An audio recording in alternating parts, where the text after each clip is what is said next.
Thanks very much, United. Good afternoon to our viewers. Well, yeah, the discussion, of course, is around the results that have come out of the province of KwaZulu-Natal. As we know that although the ANC has in the lead in both the province and the metro, the eThekwini metro, however, the party not faring as well as they had planned. In fact, in the eThekwini metro, the party will not be able to govern this municipality alone, and this is the first time since the ANC came into power in the province of KwaZulu-Natal. Of course, 18 hung municipalities in the province of KwaZulu-Natal. Experts have already told us that this is a mess. In 2011, there were 19 hung municipalities in the province of KwaZulu-Natal. Of course, at the time, most of those, the relationship or the agreements were between the National Freedom Party and the ANC.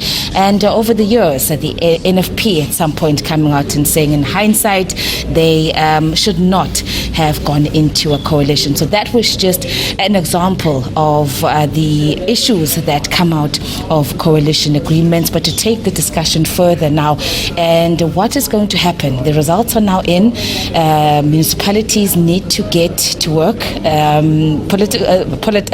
Members of the public have voted. They voted for change. They voted for service delivery. But what do these coalitions now mean for the voters? What do they mean for the people of KwaZulu-Natal? I'm now joined by our political analyst, Professor Bheki Mngomezulu. Prof, interesting results that have come out of the province of KwaZulu-Natal, but I think the next step now is we've spoken about the results. We've had the ANC also responding to the results, and of course the other parties as well.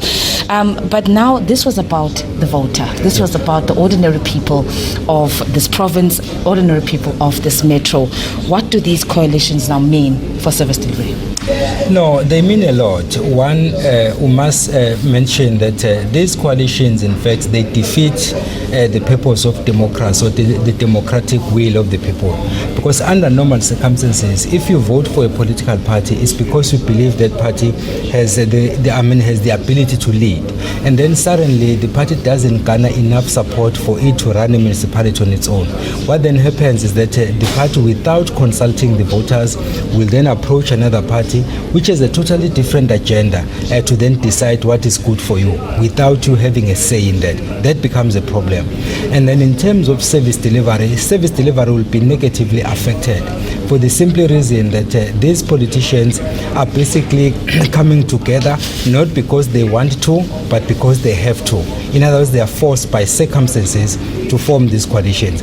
So these coalitions of convenience that are dictated by the results are not necessarily workable, nor are they democratic in nature, simply because the party will end up deviating from its election manifesto and do something that it was not supposed to do or it didn't plan to do. So the people who are on the receiving end or the victims in all of this will be the electorate. I was just about to say, Prof, because if you voted for Party A and specifically not for Party B, but these two parties then decide to come together and work together. Also, what does this then mean for people who've put their faith and trust in the electoral system?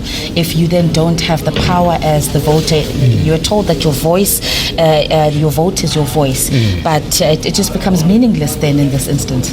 Absolutely, it becomes meaningless because no matter what happens before an election, each and every party will have its own election plan, and then they'll put that plan into a manifesto.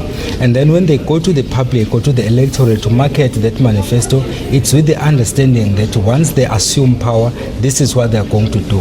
But then suddenly you realize that in fact you have not won a ward or you have not won a municipality outright. What then that means is that we have to go back to the 10-point plan, 5-point plan, whatever the plan was, and then see what you can take out and what you can leave. And you don't have a say on that. So basically this democratic practice is not only taken away from the electorate, but it's also taken away from the political parties themselves. Because if you are the leader of the party or you are the leadership of the party, no matter how many you are, you will then be forced to go back and then say, from our standpoint, these are the 3 points on which you are prepared to compromise. Then you go to knocking on the doors of the other political parties. Then they tell you, of the 3 points of compromise, I want you to add 3 more or 2 more. You have no choice, because otherwise, if you don't agree to that, to those terms, definitely you can kiss that municipality goodbye. So democracy basically is negatively affected by these coalitions. I want to speak about from the coalitions now. Let's move in specifically, and I was just looking at the eThekwini metro and the results coming out of that metro.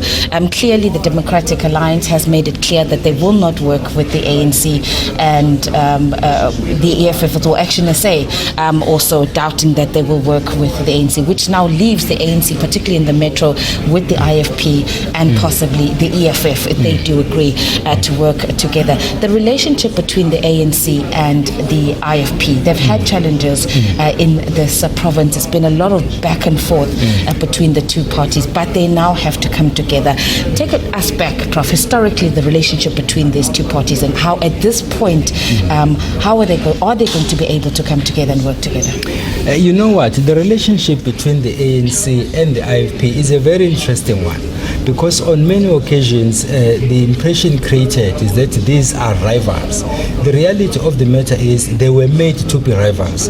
You recall what happened in the 1990s, whereby you would find that someone has died in the ANC camp, and then people will go to the media and say, we suspect that the ANC member was killed by an IFP member, and we expect that there will be retaliation.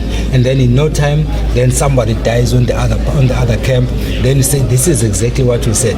So basically, an impression has been created that the ANC and the IFP will never find each other.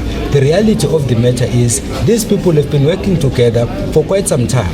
If you look, for example, before the ANC went into exile in 1961, after the launch of the Umkhonto weSizwe on the 16th of December, there was no indication that the ANC and the IFP were going to part ways.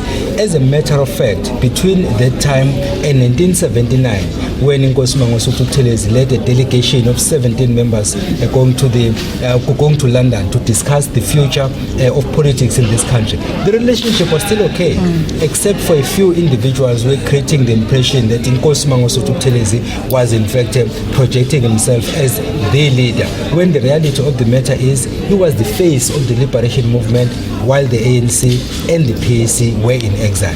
So I would say that this impression has been created that the two can't work together. The reality of the matter is, if you look at all the political parties, the first party that is likely to work with the ANC is the IFP. And the first party that is likely to work with the IFP is the ANC. As for the EFF, it's a relatively new party, and then we can't say much about it. And then, of course, there might be some divergent opinions in terms of the party being seen to be too radical. So those are some of the issues. With the DA, that is where the problem is. The ANC and the DA are just 2 worlds apart. Even if they were to try, simply because forced to form a coalition, that coalition would not survive, because they are reading from different scripts. And constitutionally, we know that within 14 days, a council has to be constituted, failing which the provincial government has to take over administration, and then a fresh election or by-election has to be held within 90 days. So to avoid that, you will find political parties pretending to forge relations with parties they don't like, just because they want to comply. And that is not always good, because then at the end of the day, they are going to spend a lot of time fighting over who gets what position and so on and so forth. And in the process, service delivery will be on the receiving end.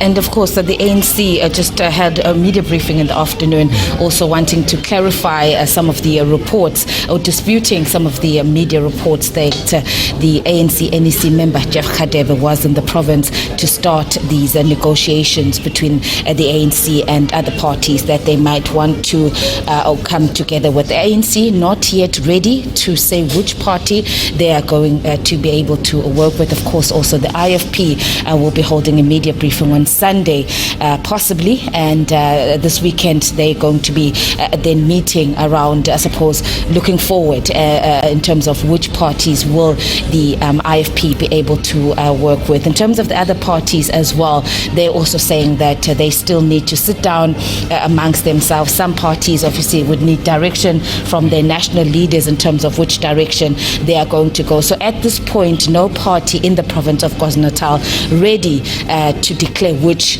other party they're willing to cooperate with at this point. So I suppose by Monday we should get a clearer understanding moving forward. As you said, Prof, within 14 days the councils need to sit, and so they then would need to know how they're going to work around these council, and also the election of mayors as well.